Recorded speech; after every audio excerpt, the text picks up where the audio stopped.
திருச்சிற்றம்பலம். திருமூல தேவநாயனார் அருளிய திருமந்திரம் காலச்சக்கரம் என்ற தலைப்பில் இருக்கக்கூடிய பாடல்கள்.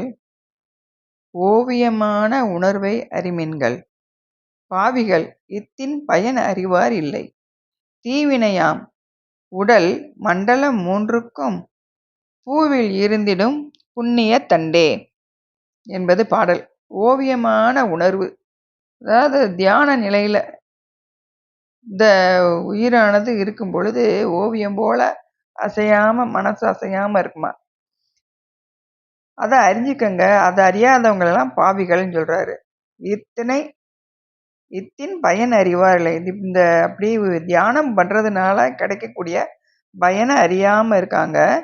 தீவினையாம் உடல் மண்டலம் மூன்றுக்கும், தீவினையால கிடைச்ச இந்த உடம்பு 3 மண்டலமா பிரிக்கப்படுது. பூவில் இருந்திடும் புண்ணிய தண்டே, அந்த 3 மண்டலம் வழியாக அந்த புண்ணிய தண்டு, முதுகுத்தண்டு வழியாக அந்த மூச்சு காற்ற செலுத்தி தியானம் பண்ணக்கூடிய அதனால கிடைக்கக்கூடிய பயன் அறியாம இருக்காங்கன்னு சொல்றாரு. இந்த மண்டலம் 3 என்பது அக்னி மண்டலம், சூரிய மண்டலம், சந்திர மண்டலம் என்ற 3 மண்டலம். இது நம்ம திருச்சிற்றம்பலம். உடல் அடிப்பகுதியில் அந்த மூலாதாரத்தில் இருக்கக்கூடியது அக்னி மண்டலம். இது நெருப்பின் தன்மையை சொல்லக்கூடியதா இருக்கு. சூரிய மண்டலம் என்பது மணிப்பூரகம்.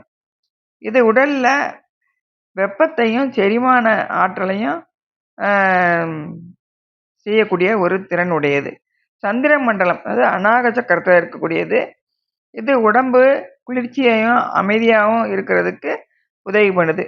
நாம் செஞ்ச வினையின் காரணமாக கிடைச்ச இந்த உடம்புல முதுகுத்தண்டு வழியா மூலாதாரத்தில் இருக்கக்கூடிய குண்டலினி சக்தியை எழுப்பி தியான நிலையில மனம் சலனமில்லாம நின்றால் கிடைக்கக்கூடிய பயனை அறியாம இருக்காங்க அப்படின்னு சொல்லி இந்த பாட்டு சொல்லு.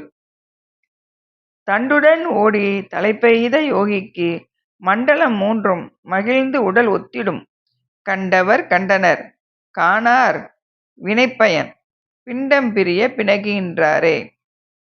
இந்த முதுகுத்தண்டோட பிணைந்து இருக்கக்கூடிய சென்று அங்கே மேலே பிரம்மரந்திரம் என்று சொல்லக்கூடிய நம்ம உச்சிக்கு மேலே 12 அங்குலத்துக்கு மேலே இருக்கக்கூடிய இடத்த பிரம்மரந்திரம் சொல்லுவாங்க. அந்த இடத்துக்கு இந்த மூச்சு காற்றை செலுத்தக்கூடிய யோகிக்கு இந்த சோம சூரிய அக்னி மண்டலங்கள் 3ம் மகிழ்ந்து உடம்போட ஒத்து இருக்குமா. இந்த உண்மையை கண்டவங்க தான் உண்மையான ஞானிகள். இதனை அறியாதவங்க வினைப்பயனை நுகர்வதற்காகவே இந்த உடம்பு கிடைச்சி அழியக்கூடியவங்களா இருக்காங்க அப்படின்னு சொல்றாரு. இதே கருத்துடைய சிவவாக்கியர் பாடல்.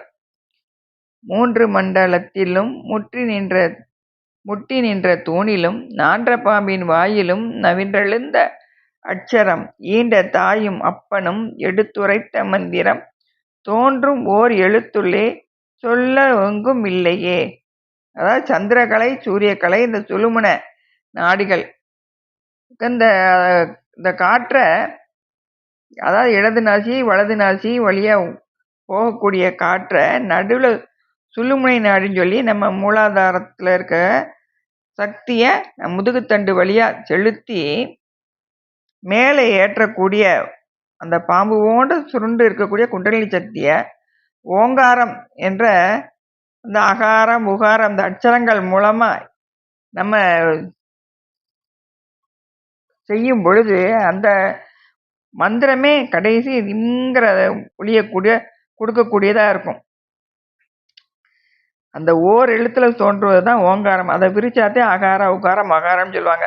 இப்படி அந்த மூச்சு பயிற்சி மூலமா நம்ம பிரம்மரந்திரம் வரைக்கும் மூச்சு காற்ற நடு நாடி வழியா செலுத்தி அங்கே இறை காட்சி ஆனந்தத்தை அனுபவிக்கலாம் அப்படின்னு சொல்லி சொல்றார். திருச்சிற்றம்பலம்.